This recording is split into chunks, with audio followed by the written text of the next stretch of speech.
you realize the importance of having a vision for your life. You know that God has a purpose for you, but you're like, I don't actually know how I find that out. I don't actually know how I get to know what this purpose and this calling is that God has in my life.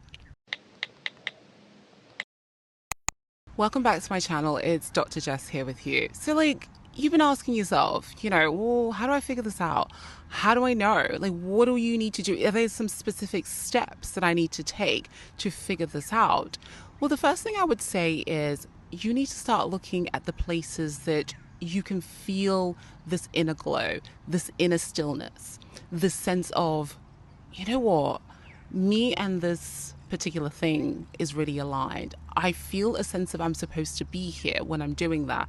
And that's not always easy to figure out.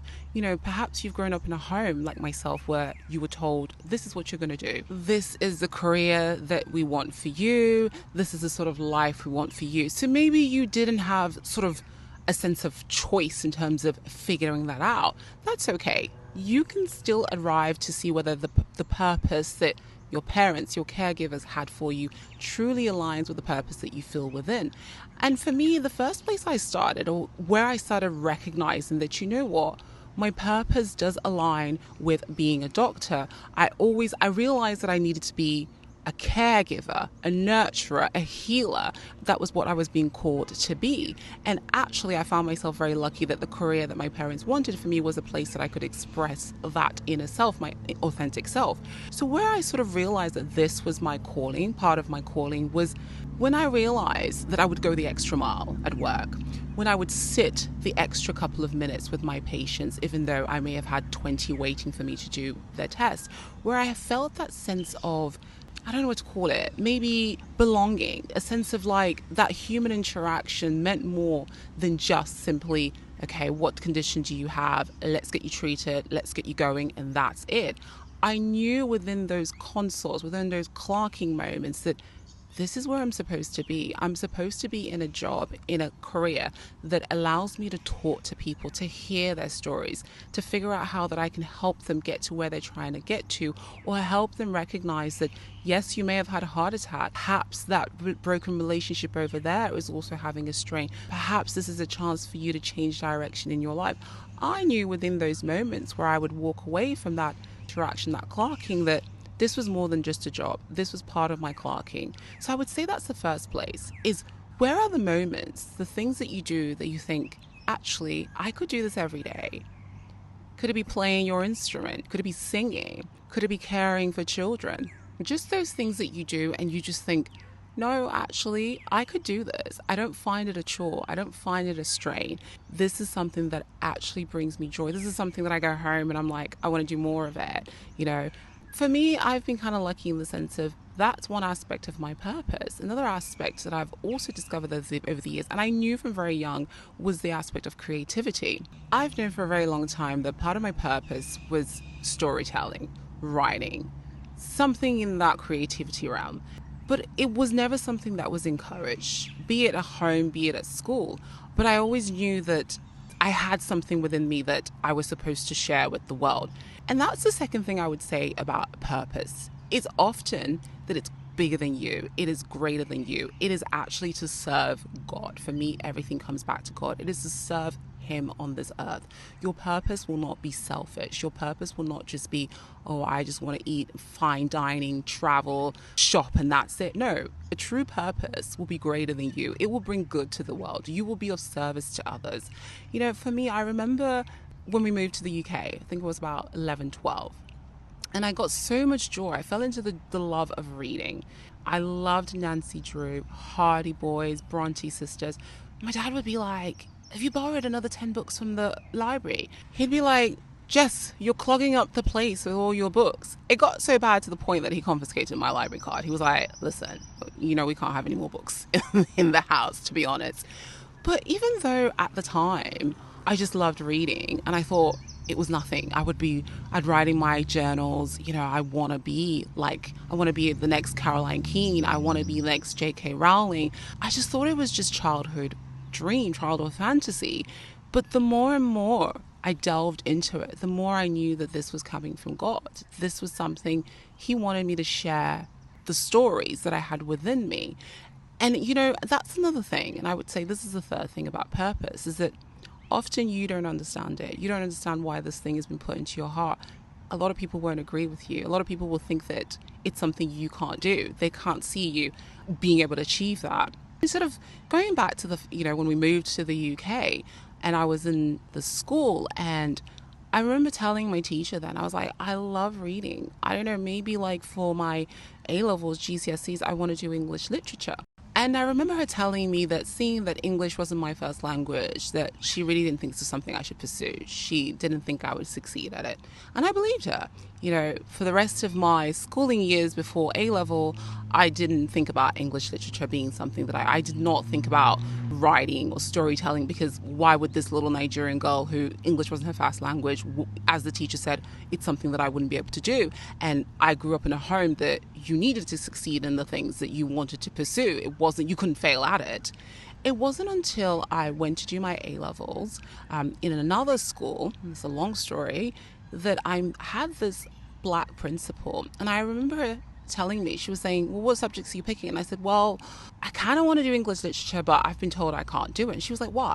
And I was like, well, English isn't my first language. And she was like, well, is it something in your heart? And I said, yes. Like, I love studying literature, be it Shakespeare, but all of it, Wuthering Heights, I still remember so many lines from that book. And she was like, then you need to do it. And I was like, but this is what I was told. And she was like, no, I don't believe in that. I think you can do whatever you put your mind to it. I can see that in you. And so I went ahead and I studied English literature, and I completely smashed it. And it reinvented, rejuvenated that spirit of storytelling, of literature within me.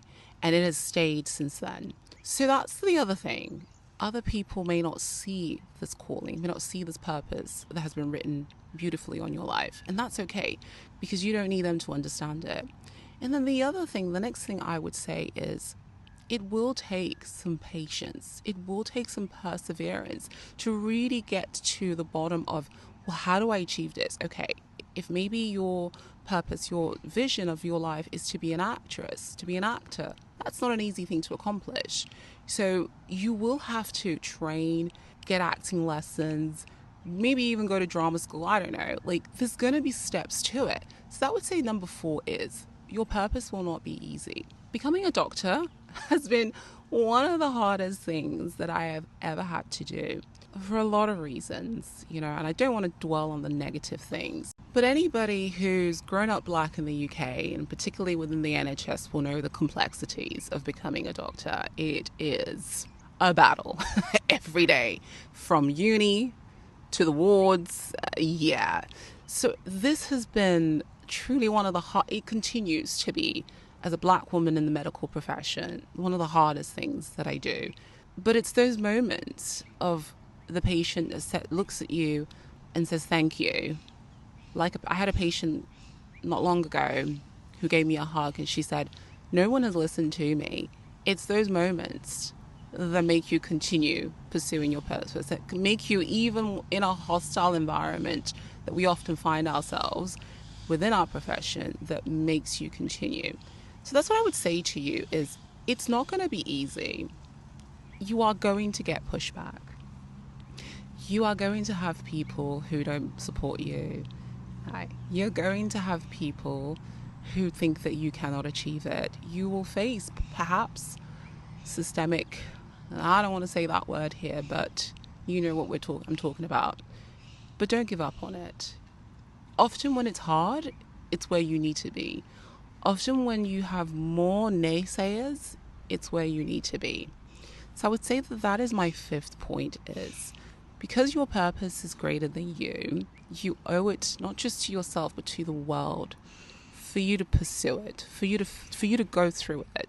So once you say, okay, this is something that gives me joy, dancing brings me joy, I know that this is something I'm supposed to do, I want to do it at an international level, so I know I need to, I don't know, go to Juilliard or whatever dancing school. So how do I get there?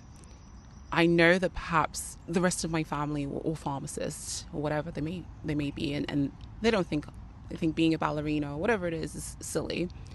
That's okay. You don't need them to support it. You don't need them to understand it. Perseverance and persistence is going to be needed. And then the next point I would say is you need to take actions. When you decide what your purpose is, when you pray on it, you meditate on it, you talk to some trusted role models, whoever those may be, and you say, you know what, yeah, I've narrowed it down. This is where I'm supposed to be. You need to write actionable steps. There's no point in having it up here because that's just what it is. It's your imagination. Even if it's something that seems so far out there, like becoming an Oscar-winning actor, you need to write down, well, what are the steps? What are the things that I need to do to get there? Study somebody, I don't know, whoever your favorite actor may be, and say, well, how did they get there? Somebody who's accomplished it before. How did they get there? Somebody who looks like me. How did they do it? What type of actor do I want to be? What type of movies do I want to be in? And what are the steps that I need to do? And you need to write it down, because that's something that I've discovered, that when you realize your purpose, you got to write it down.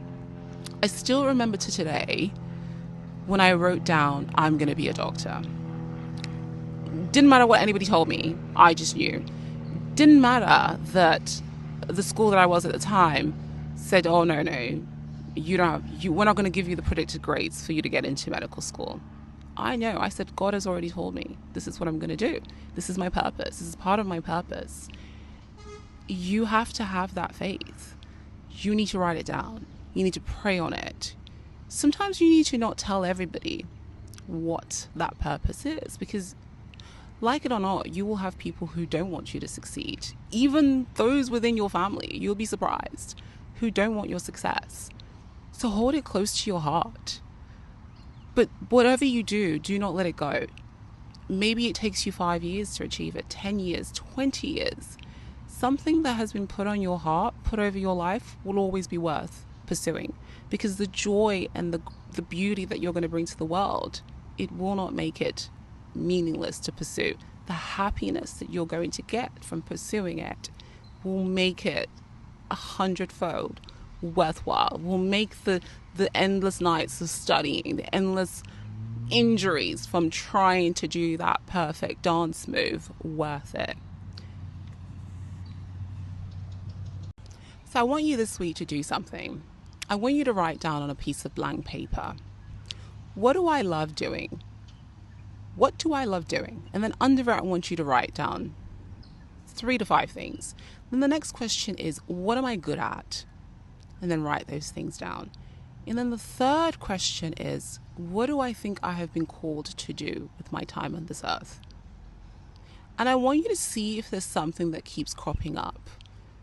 Become a dancer, become a dancer, become a dancer. That is where your purpose is. Do those things, and I promise you that you will have an answer to what is my purpose. Then you will then know what you need to do next to pursue it.